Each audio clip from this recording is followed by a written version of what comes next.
global outcry against corporate greed has risen up in almost 1,000 cities worldwide. People have taken their anger to the streets.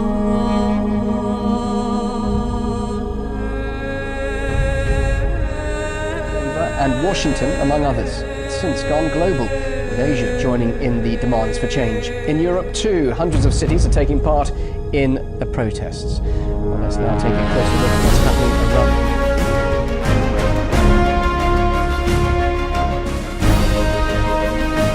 In the day to withdraw their money and close their account.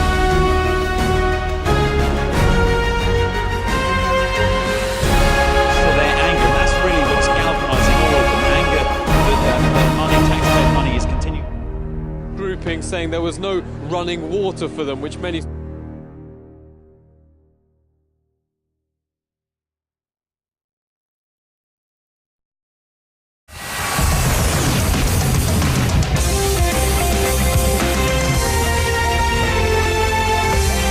Welcome everybody to Larry King Live. Tonight we have a special guest, Rex W. Tillerson. Yeah. Hello everyone. Hello Mr. Tillerson. Nice meeting you. Nice meeting you too.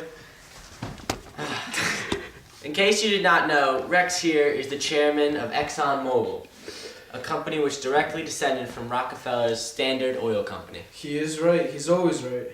Huh, well, not always.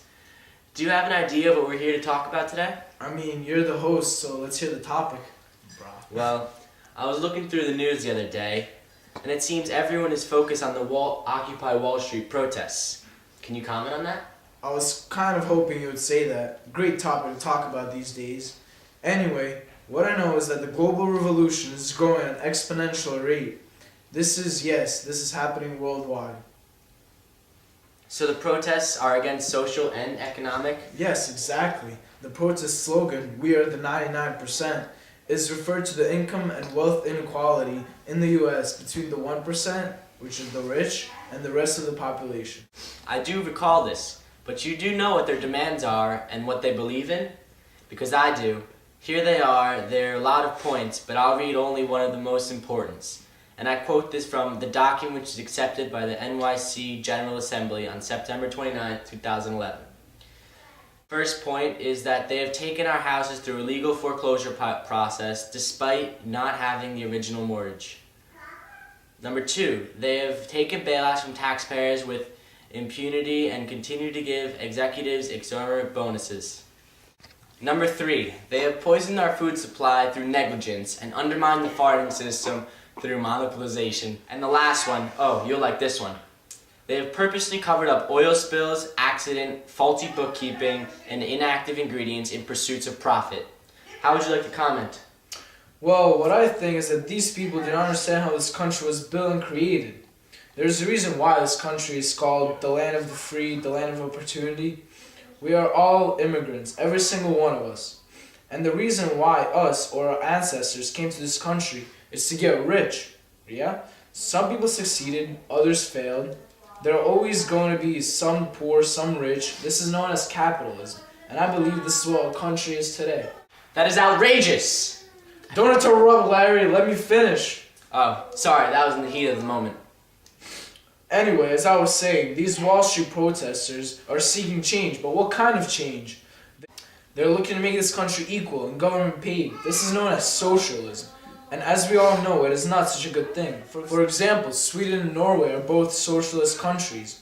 It is the fact that the highest suicide rate are in those two countries. Also, socialism kills incentive to create wealth. In Sweden and Norway, for example, it is almost unheard of middle-class citizens to drive a Cadillac. They get their government-paid 30-day vacations and they have food on their table, so they're kind of happy about it, nothing special. And this is what our country is trying to accomplish. Okay, I could argue that. If there is no change, our country is doomed, I tell you. But what about public welfare? For the good of the people, what do you think of that? In my opinion, the welfare system is extremely taken advantage of today. And this system is undermining our economy. I recently have read a story about a couple in Florida living in a $2 million estate and still receiving public welfare. How did they do it? They found a loophole in the system and used it to their advantage. Some people these days, or the same category of 99%, have been getting public welfare for years due to the high taxes and lack of interest in finding jobs. Tell me this, would you rather have an 8-hour workday and make $10 an hour, which comes out to be about $8 an hour after taxes, or get paid exactly the same, receiving welfare and just sitting at home doing nothing? You might be right about that.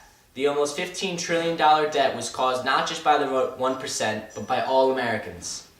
As we already know, history repeats itself, so let me open everyone's eyes a bit. Joseph Stiglitz, come on down!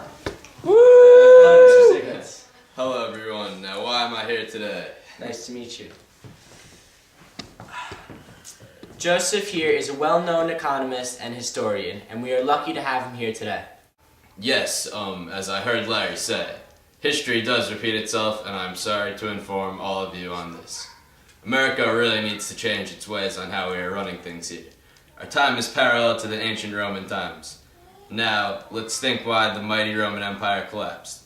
The gap between the rich and the poor widened, people focused on leisure and their own good, while the other half of the country was starving and receiving public welfare.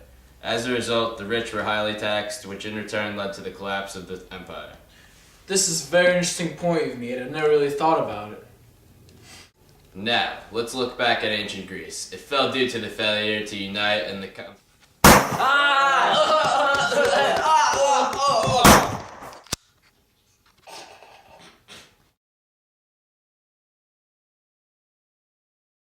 Breaking news, today at about 4 p.m., 3 people were assassinated on the Larry King show. Larry King and his 2 guests were assassinated because of their political views. It is believed that the rebels belonging to the activist group Adbusters, who sparked Occupy Wall Street movement, were behind the attacks. Stay tuned for more.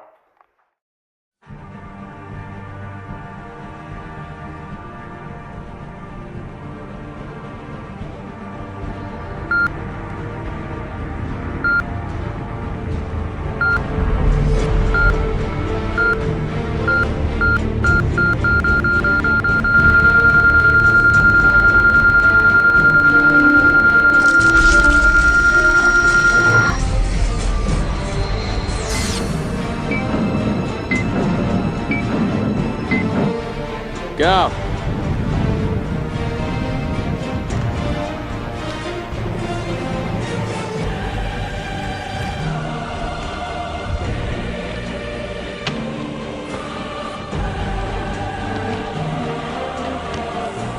Follow me, follow me.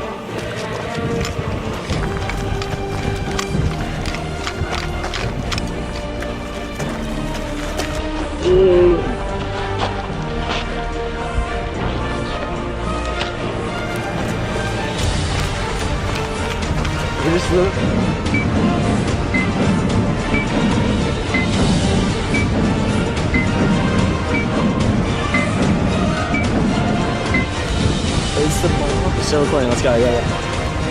Alright, run across here. No, yeah, just go right.